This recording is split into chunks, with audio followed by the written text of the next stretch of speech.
उधर समाजवादी पार्टी के नेता पीड़ित परिवार से मिलने जा रहे थे, लेकिन उन्हें बीच में ही रोक दिया गया है। उन्हें घर में नजरबंद रखा गया है ताकि स्थिति और ज्यादा ना बिगड़े। कानपुर के समाजवादी पार्टी के विधायक पीड़ित परिवार से मिलने जा रहे थे अमिताभ वाजपेयी, लेकिन घर में उन्हें नजरबंद करना पड़ा है। मौके की नजाकत को देखते हुए पुलिस बल की तैनाती उनके घर के बाहर कर दी गई। और ये जो तस्वीरें आप देख रहे हैं, ये उनके घर के बाहर की तस्वीरें हैं, जहां पर पुलिस की वैन आपको नजर आएगी, पुलिसकर्मी आपको नजर आएंगे। कानपुर में जो घटना घटी है उसके बाद से लगातार योगी सरकार को निशाने पर ले रही समाजवादी पार्टी। अखिलेश यादव का ट्वीट भी सामने आ गया था, जिसमें ब्राह्मण विरोधी कहा गया था कि ब्राह्मणों को इस तरह से निशाना बनाया जा रहा है। और समाजवादी पार्टी के विधायक अमिताभ वाजपेयी मिलने जा रहे थे परिवार से, लेकिन उनको नजरबंद कर दिया गया। तो कानपुर देहात की बेहद दर्दनाक घटना, जिस पर अब सियासत तेज हो गई है। समाजवादी पार्टी और कांग्रेस ने इसे ब्राह्मणों पर सीधा सीधा हमला और अत्याचार से जोड़ दिया है।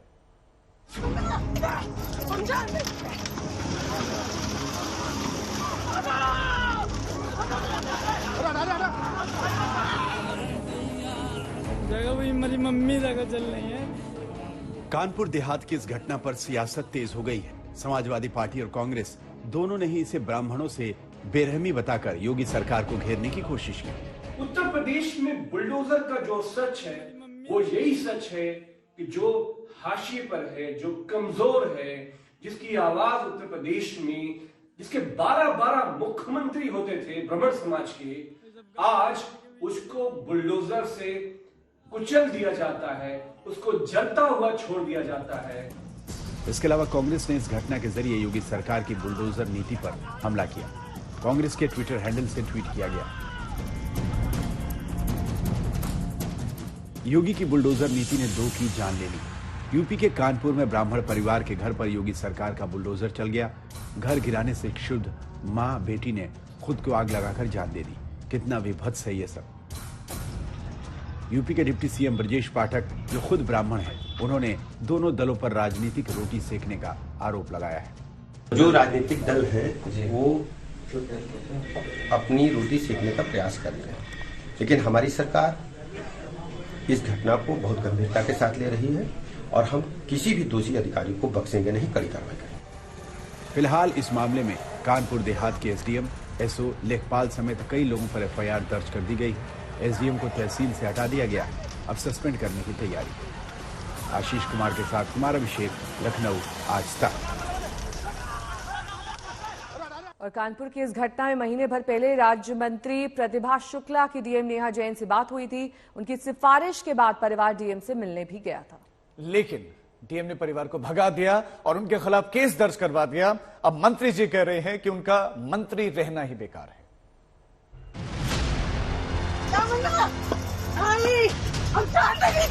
50 साल की प्रमिला दीक्षित की ये आखिरी झलक थी। ये उनकी आखिरी चीख थी। अपना घर बचाते बचाते प्रमिला दीक्षित और उनकी 23 साल की बेटी नेहा दीक्षित की जान चली गई। प्रमिला ने खुद को आग लगाई या अतिक्रमण हटाने के दौरान आग लगाकर उन्हें मार डाला गया। इस पर परिवार और पुलिस का बयान सुनिए। एसडीएम मेहता कुछ फोर्स के साथ कुछ सरकारी जमीन पर अतिक्रमण हटाने हेतु मौके पर पहुंचे थे। उसी समय पे पीछे से खेती से जो एक महिला और उनकी बेटी दोनों झुपड़ी में अंदर आए थे और अंदर बंद करके तुरंत अपने आप को, जो मौके के रूप से बताया गया है कि अपने आप को मतलब आत्माहुति की है। दोनों की मृत्यु हुई है। और गांव के कुछ लोग थे, 8-10 लोग, करने लगे हम को यहाँ कर सबका अंदर करो, सबका जो जला दो, तो आग को लगा दी नहीं और आग लगा के और ये जो है जेसीबी गिरा दी नहीं।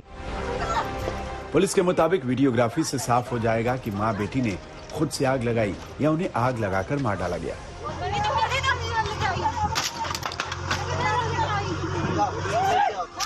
इस घटना के बाद प्रशासन पूरी तरह बैकफुट पर है। एक वजह यह भी बताई जा रही है कि प्रमिला दीक्षित का बेटा शिवम बजरंग दल का सह संयोजक है। खुद शिवम ही कानून व्यवस्था के बुलडोजर राज पर सवाल खड़े कर रहा है। मैं चाहता हूं कि यहाँ पे योगी जी खुद आए और मौका मुआयना करें, या फिर वो नहीं आ सकते तो डिप्टी सीएम यहाँ पे आए और वो देखें यहाँ का जो हुआ है हमारे साथ। जो हमारी बहन उसको जला दिया गया है लेखपाल और एसडीएम के और कुछ गांव के दबंगों के द्वारा, एसएचओ द्वारा। तो ये वो देखें आके कि कैसा है, उनकी कानून व्यवस्था क्या है।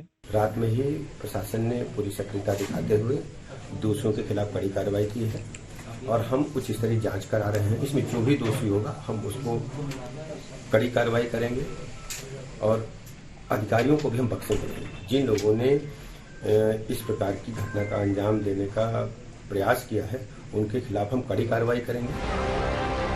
इस बीच इसी क्षेत्र से विधायक और योगी सरकार में महिला और बाल कल्याण मंत्री की लाचारी देखिए, जो कह रही हैं कि उनका मंत्री होना बेकार है। इनको तो दुख, हमें भी बहुत दुख हो रहा है कि मतलब हम इस क्षेत्र के विधायक और हमारे यहाँ ऐसी घटना हो रही है कि लड़की को और मतलब महिलाओं के साथ अत्याचार, महिला कल्याण में होना मेरा बेकार है। तो हमारे यहाँ हमारी बेटी को ही हम नहीं बचा पा रहे हैं, माँ को नहीं बचा पा रहे हैं। इतने लोग खड़े हैं, कोई भी सहृदय होगा तो हम समझते द्रवित हो जाएगा। पहले वो निकालने की कोशिश करेगा, बाद में घर गिराएगा। प्रतिभा शुक्ला ने यह जरूर कहा कि सीएम योगी इस मामले को लेकर संवेदनशील हैं और उनके कहने पर ही वो फौरन मौके पर आई, लेकिन उनका गुस्सा कानपुर देहात की डीएम नेहा जैन पर भी फूटा। दरअसल 1 महीने पहले इसी परिवार ने मंत्री प्रतिभा शुक्ला से गुहार लगाई थी। मंत्री महोदया ने डीएम से परिवार की पैरवी की थी, लेकिन उनके मुताबिक डीएम ने उल्टा परिवार को अपने ऑफिस से भगा दिया। जब 1 महीने पहले इनका घर गिराया गया था तो हम यहाँ पर आए थे और हम लोगों ने इस परिवार को सांत्वना भी दी थी और ये कहा था, डीएम को फोन करके बोला था कि आप डीएम के पास चले जाओ। तो डीएम ने कहा कि आप मंत्री जी परेशान ना हो, हम इसको देख लेंगे, निपटा देंगे, इसका कोई दिक्कत की बात नहीं है। तो जब हमको ऐसा आश्वासन मिल गया उसके बाद फिर हमारे भी टूर लगे थे, हम भी चले गए, हमारे पास भी टाइम नहीं रहा और ये लोग भी हमसे बात नहीं कर पाए। लेकिन हमने सोचा कि बात आई गई और चली गई, कोई हमारे पास फिर इनकी कोई गुहार मेरे पास नहीं है। मुझे ये भी नहीं पता चला कि डीएम ने भगा दिया, लेकिन अभी पता चल रहा है ये लोग जब गए थे तो इन पर मुकदमा भी लिखा दिया गया और भगा भी दिया गया। अब ये हमें तो नहीं मालूम था कि ये महिला होकर इतनी निष्ठुर होंगी, मुझे नहीं मालूम था। मतलब हमने अपनी तरह समझा कि हम भी एक महिला है। हमने उनको फोन किया कि हाँ, उन्होंने कहा मेरे पास भेज दीजिए, तो हमने कहा उचित कार्रवाई करेंगी। तो हमने उनके पास, उनका मैं संज्ञान ले लूंगी, मैं पूरी कार्रवाई करा दूंगी। तो मैंने उनके पास भेज दिया। उसके बाद ना हमारा कोई फोन कांटेक्ट हो पाया, ना मेरे से कोई बात हो पाई। योगी सरकार में बुलडोजर कानून व्यवस्था का प्रतीक बन गया है। इसे रोकने की कोशिश करने वाले सुप्रीम कोर्ट तक जा चुके हैं, लेकिन इस पर ब्रेक नहीं लगा सके। कई बीजेपी शासित राज्यों में यही बुलडोजर कानून व्यवस्था की मिसाल बनता चला गया।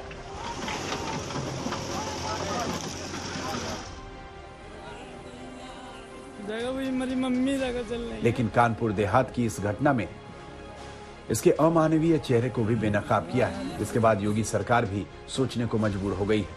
आशीष कुमार के साथ सूरज सिंह, कानपुर, आज तक।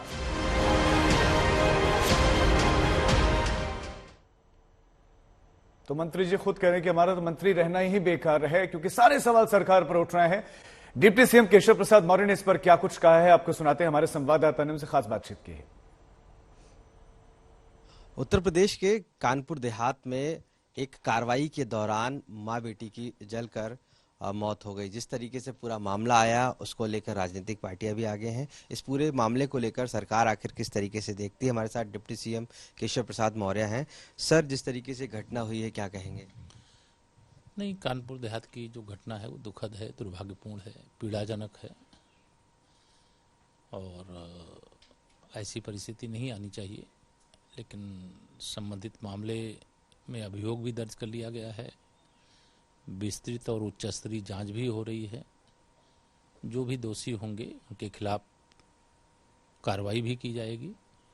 लेकिन यह घटना निश्चित तौर से दुखद है, इस प्रकार की घटना नहीं होनी चाहिए और ये घटना हुई है तो इसीलिए उसको जांच भी कराई जा रही है और जो दोषी होंगे उनके खिलाफ कार्रवाई करने के लिए भी कोई देरी नहीं की जाएगी। सर, इसमें सिमर चावला हमारे सहयोगी इस वक्त तमाम जानकारी के साथ सीधे कानपुर से जुड़ गए हैं। सिमर, देखिए पूरा का पूरा मामला अब सियासी रंग पकड़ता जा रहा है। जिस तरीके से समाजवादी पार्टी ने इसे मुद्दा बना लिया है, जाहिर तौर पर वहां पर स्थिति इस वक्त काफी नाजुक है।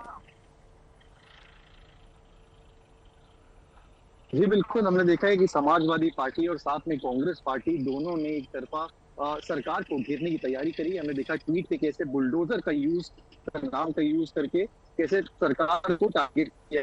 तो में जैसा भी योगी ने रिपोर्ट भेजी कि जो यहाँ पे मिनिस्टर है उन्होंने खुद इस परिवार को डीएम से मिलने भेजा था और उसके बाद भी इसका समाधान नहीं निकला और डीएम ने एक्शन के लिए